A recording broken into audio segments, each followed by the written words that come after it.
Alright, John, so this is going to be on the days where we are going to do a shorter warm-up, so rather than doing an individual stretch for every range of motion that we have, we're going to try to compound all these into just a few stretches, so this is kind of phase 2 or the next level of what you're doing before.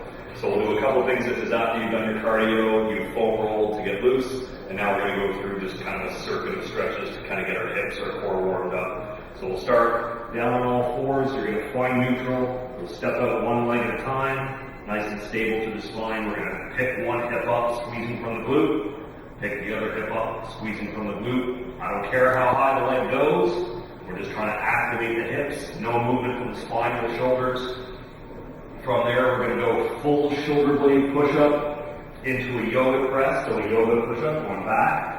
From here, we're going to stretch out the calves, keeping the shoulders and upper back nice and straight. So we'll hold the calf stretch about 10 seconds on each side. Come back down. Now with the feet a little wider than the shoulder width, keeping the hips tucked up underneath us, we're going to go alternate hands behind the back, keeping the shoulders and the hips parallel to the floor, so no rotating. We're just going to do 3 each side. This isn't to fatigue, just to kind of warm up the muscles in the center of the body. Then we'll go back into the yoga push-up, and then we'll come right out into our spider lunge. So again, if you need a riser or something so that you can get tall and straight through your back, that's fine. If you can come all the way down on the floor, that's fine. You just don't want any rounding of the upper back. So we get tall, you can come right onto your fingertips if you have to.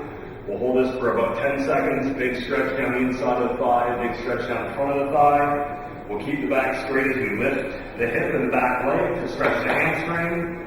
Hold it for a few seconds, come back down.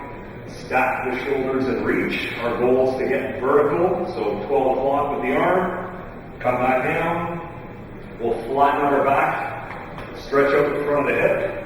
If you have it available to you, you can pull the leg into the hip, or like we said, you're going to put steps or risers behind you. And then from there, we'll bring the leg out to the side, keep the shoulders square, shift into an adductor stretch, hold it for a couple of seconds. You can repeat that a couple of times if it's really tight. Then we'll come back down, sit back into the glute stretch. So again, tall through the spine, just feel the stretch through the hip. And then back on all fours, out into the push-up position, and then we'll go through the same sequence on the other side. So spider lunge, hip lift, overhead reach, hip flexor stretch, and then adductor stretch into a glute stretch. So that shouldn't take long, more than a couple of minutes. You can do that every day, or you can alternate that with a day where you do the rope hamstring stretches, the stick behind the back neutral spine hamstring stretch, the adductor stretch can break it all up. But again, if you're doing that on a daily basis, you shouldn't have to do all the other stuff because we should maintain enough mobility just doing that.